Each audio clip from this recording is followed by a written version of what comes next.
अगर ऐसे ही आसान काम होता तो आपके ख्याल से बहुत टाइम पहले ना हो गया होता। वैसे खैर पाकिस्तान में भी लोग चाहते हैं कि कश्मीर का कोई ना कोई सोल्यूशन हो जाना चाहिए। आपके ख्याल से जो बात की अमित शाह साहब ने की है, if I am not wrong, तो उनके उस स्टेटमेंट को आप कैसे लेते हैं? आरजू जी, दूसरी बार स्टेटमेंट आई है अमित शाह जी की। पहली आई थी जब इन्होंने बात करी थी 370 की और 35 ए की। वो भी ऐसे मामला था जहां पर पाकिस्तान और जो कश्मीरी हैं वो बोलते थे ये इसका कुछ हो ही नहीं सकता, इसको टच ही नहीं कर सकता। अमित शाह जी ने उन्होंने बोला टच नहीं कर सकते, कोई बात नहीं, हम टच नहीं करते। उन्होंने उठा के फाड़ के फेंक दिया उसको। क्या हुआ उसके बाद? कुछ भी नहीं हुआ और सुख शांति से सारा काम हो गया। पूरी दुनिया में कोई हल्ला नहीं हुआ, उम्मा का गुमा बन गया एंड बड़ा पीसफुल ट्रांजिशन हुआ है। एक 70 साल से जो गंद पड़ा हुआ था कश्मीर के अंदर वो सॉल्व हो गया एक डिसीजन के कारण, and that was only because of Amit Shah ji. अब उसके बाद क्या हुआ है कि 3 सालों में 4 सालों में आपने देखा 4 साल हो गए उस चीज को। 4 सालों में वहां पे सुख शांति है। क्या जा पाए। नी हाओ। नी हाओ एंड नमस्ते अर्जु जी। कैसे हैं आप?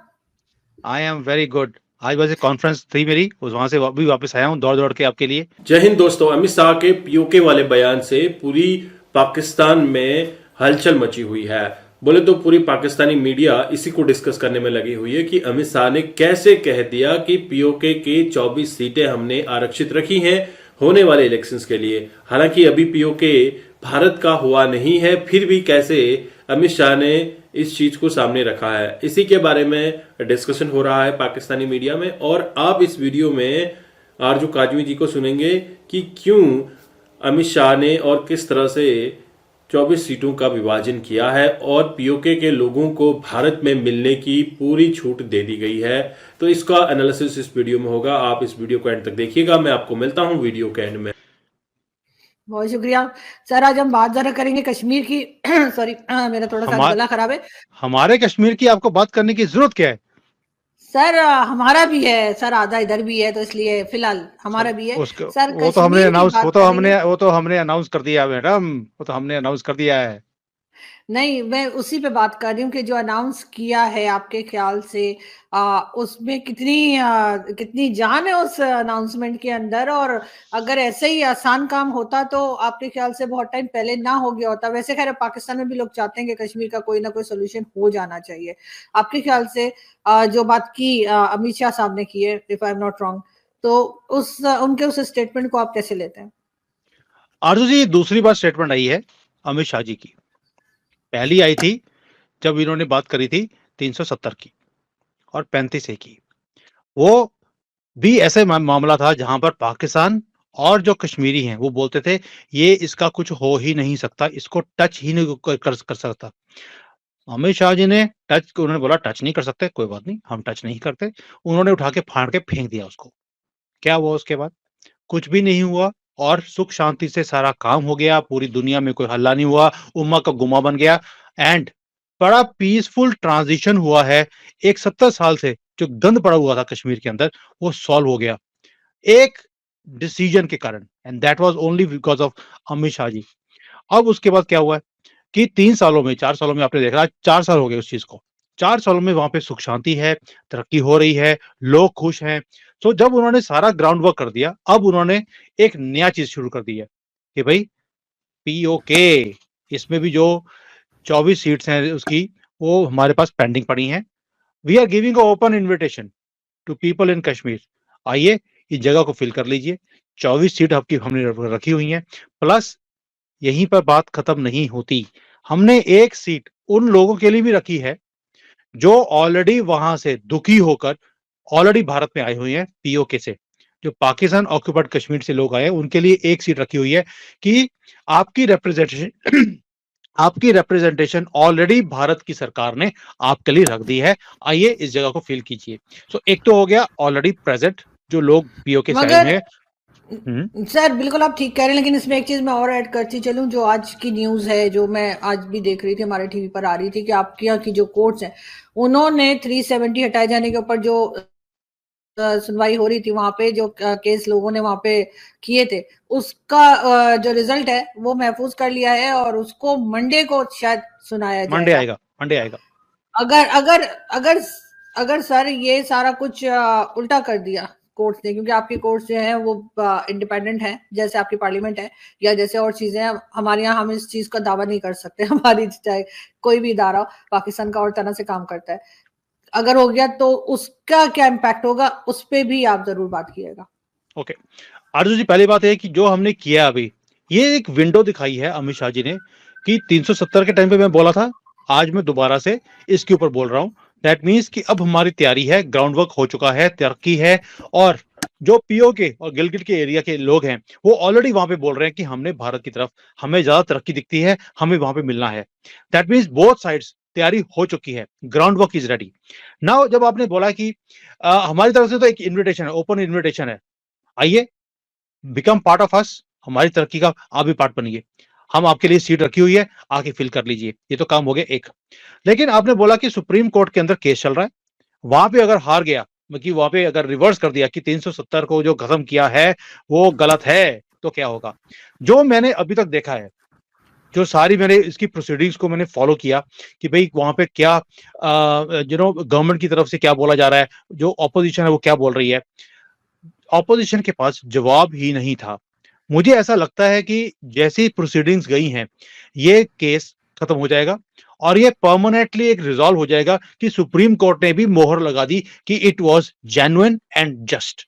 क्योंकि पहली बात ये है, 370 was a temporary provision in the constitution, वो कोई परमानेंट नहीं था, इट वाज टेम्पररी, जो कि 70 साल से टेम्पररी था।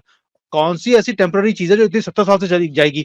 आपका प्रधानमंत्री हो सकता है टेम्पररी जो है परमानेंटली 1 साल 2 साल 5 साल 10 साल हो सकता है 30 साल भी निकाल दे, वो आपके यहाँ होता है। हमारे यहाँ पे temporary means temporary only, temporary था, खत्म कर दिया। तो अब इवन जो उन्होंने बोला कि वहां पे तरक्की नहीं आ रही, ऑपोजिशन ने बोला कि वहां पे जैसे इलेक्शंस नहीं हो रहे, लोग हैं उनकी रिप्रेजेंटेशन नहीं है, उसके ऊपर हो सकता है कि वो गवर्नमेंट को बोले कि भाई ये एक जस्ट है, आपने 370 खत्म कर दिया लेकिन आपने स्टेट को भी खत्म कर दिया, इसको दोबारा से रिवाइव किया जाए, इसको जो है इलेक्शंस करवाई जाए और इसका हमें टाइम फ्रेम दीजिए, आप कितनी देर में आप इलेक्शंस करवाएंगे। मुझे ऐसा लगता है कि ऐसा ही कुछ आने वाला है कि गवर्नमेंट के ऊपर प्रेशर डाला जाएगा इलेक्शंस करवाने के लिए, और गवर्नमेंट भी बोल देगी ठीक है जी 2024 के इलेक्शन हो जाए, उसके बाद हम कश्मीर के भी करवा देंगे। तो दैट मीन्स अगले 6 महीने साल में वहां पे इलेक्शन होने की उम्मीद है। That is what is going to happen. Reversal हो जाएगा ऐसा मुझे उम्मीद नहीं है। अगर हो भी गया उसकी भी अपील हो जाएगी, उसमें क्या दिक्कत है? अभी अगर 3 लोगों की बेंच है फिर 7 की बन जाएगी। वो हमने पाकिस्तान से सीख लिया कि बेंच कैसे बढ़ाने हैं और कैसे बेंच के ऊपर बेंच रखना है। बिल्कुल सही, लेकिन सर अगर उसका खैर जो भी रिजल्ट आएगा उस पे तो खैर हम यकीनन डिस्कशन रखेंगे आपके साथ, और होनी भी चाहिए, चाहे वो किसी तरफ की भी आए डिसीजन, लेकिन उसके ऊपर यकीनन बात होगी। आपके ख्याल से बहुत से चेंजेस हमने भी देखे कि 370 के बाद जो कश्मीर में आए, जिसमें कि डेवलपमेंट का काम हुआ, जो गल्फ कंट्रीज हैं उन्होंने इन्वेस्टमेंट भी की है, और साथ साथ वो जो एक पथराव होता था, पत्थर छत्तर मारने सब कुछ चल रहा होता था, तो वो भी रुका है। मगर अभी भी आपको लगता है कि कहीं ना कहीं पे कुछ कश्मीर में इस वक्त भी काम करने की जरूरत है, और इस किस्म के लोग अभी भी उठते रहते हैं जो कि स्टेट के खिलाफ बात कर रहे होते हैं। अब चाहे वो सही कर रहे हो या गलत, ये चीज तो मैं इतने दावे से नहीं कह सकती कि वो क्या बात कर रहे हैं, लेकिन फिर भी हम सुनते हैं कई इंडियंस जो है उनसे भी मैंने सुना है कि अभी भी वहां पर ऐसे लोग मौजूद हैं जो कि इसके खिलाफ यानी 370 के खिलाफ बात करते हैं। अर्जुन जी देखिए, मैंने शायद आपकी शो के ऊपर ही बहुत पहले एक बार बात करी थी हमने कि आपको हर कंट्री में दोनों साइड के लोग मिलेंगे, जो प्रो भी होंगे और अगेंस्ट भी होंगे। कईयों को तो इंडिया नाम से नफरत है, भाई इसका तो कुछ कर नहीं सकते, नहीं अच्छा लगता, बाहर जाओ, दफा हो जाओ यहाँ से, यहाँ बैठ के क्या कर रहे हो आप। तो एक बड़ा एक आपको हर कंट्री में मिलेगा भी। भारत के अंदर आपको मोदी से को लाइक करने वाले लोग भी मिलते हैं, उनको हेट करने वाले लोग भी मिलते हैं, जितना मर्जी काम किया हो। वही हाल कश्मीर के अंदर भी है। So we have to concentrate कि एक परसेंटेज ऑफ लोग कितने हैं जो कि 370 के अगेंस्ट है। अगर आप देखेंगे तो परसेंटेज बहुत कम है। मैं लास्ट ईयर ऑलरेडी मैंने कई शोज में बताया कि आई वाज इन कश्मीर, मैं अपने पेरेंट्स के साथ घूमने गया था। तो वहां पर जो लोकल लोग हैं, जब मैंने उनसे बात करी है, मैं सिर्फ श्रीनगर की बात नहीं कर रहा हूँ, मैं इवन जो अंदर गांव हैं जहाँ पे एप्पल्स के गार्डन थे, मैं वहां पे भी गया हूँ, लोकल लोगों से मैंने बात करी। और उनका दो चीजें हैं जो वो बार बार बोलते हैं। एक, हमने जो तरक्की अभी देखी है कश्मीर में, हमने 70 साल में नहीं देखी। और हमें यही बताया जाता था कि भारत की सरकार यहाँ पे तरक्की चाहती ही नहीं है, ये सिर्फ हमें एक्सप्लॉइट करना चाहते हैं। हमने भी वो बातों को मान लिया। बोला किसने? लोकल गवर्नमेंट्स ने, कि भाई ये भारत की सरकार आपको एक्सप्लॉइट कर रही है, इन्होंने कुछ नहीं करना। लेकिन हमने 3-4 सालों में जो यहाँ पर डेवलपमेंट देखी है, ट्रेन सिस्टम शुरू हो गए हैं, रोड जो बन रही हैं, वो कि आप इमेजिन ही नहीं कर सकते। और इतनी कनेक्टिविटी बना दी कि भाई 1 करोड़ आदमी तो वहां पे घूमने चला गया। तो अब जो 1 करोड़ आदमी गया है, अगर वो एक-एक आदमी भी 1-1 हज़ार भी वहां पे खर्चा करे, तो एक आप सोच के देखिए 1,000 करोड़ रुपए तो उनकी जेब में चला गया। मैं 1,000 करोड़ बोल रहा हूँ, जबकि ये अमाउंट बहुत बड़ी हो जाती है। वो वहां पे होटल्स भी महंगे हैं, घूमने फिरने गया आदमी खर्चा ही करेगा। 10 करोड़ों रुपए जो है, हजारों करोड़ों रुपए वहां पे फ्री में, वहां पे लोकल करेंसी में लोकल लोगों के पास जा रहे हैं। उनको जो तरक्की मिल रही है, आपको क्या लगता है कि वो कभी भी इसके अगेंस्ट जाएँगे, पथराव करेंगे? पॉसिबल ही नहीं है। वो पथराव वाले लोग बहुत कम परसेंटेज थी, जिन्हें पीछे से सपोर्ट मिलती थी, आपकी तरफ से। जो क्योंकि मैंने देखा कि आपके अकाउंट से भी कई बार पैसे वहाँ पे ट्रांसफर किए गए थे, वो अभी दोस्तों, अमित शाह ने पीओके का नाम पहली बार नहीं लिया। इससे पहले जब 370 की बात हो रही थी, 35A की बात हो रही थी, तो उस टाइम पे भी पीओके को भारत का हिस्सा अमित शाह ने बताया था। और इस बार भी अमित शाह ने जो दहाड़ लगाई है, उससे पाकिस्तानी लोग काफी परेशान से दिख रहे हैं, क्योंकि पाकिस्तानी नहीं चाहते, खास तौर पे सियासतदान नहीं चाहते, या फिर वो लोग जो पीओके में नहीं रहते, वो लोग नहीं चाहते कि पीओके भारत का हिस्सा बने। लेकिन पीओके के अंदर रहने वाले लोग, भले ही वो मुसलमान हैं या फिर किसी और धर्म से बिलोंग करते हैं, हिंदू हैं, सिख हैं, वो सब भारत में मिलना चाहते हैं। भारत के कश्मीर में 370 हटने के बाद जो तरक्की हुई है, उस तरक्की को देखकर पीओके के लोग भी अब भारत में जुड़ना चाहते हैं, भारत से मिलना चाहते हैं। लेकिन क्या पीओके भारत का हिस्सा बन पाएगा? हम कहते हैं भारत का हिस्सा है, लेकिन अभी भी उसको पाक अधिकृत कश्मीर कहा जाता है। वहां पे पाकिस्तानी सरकार का ही राज चलता है।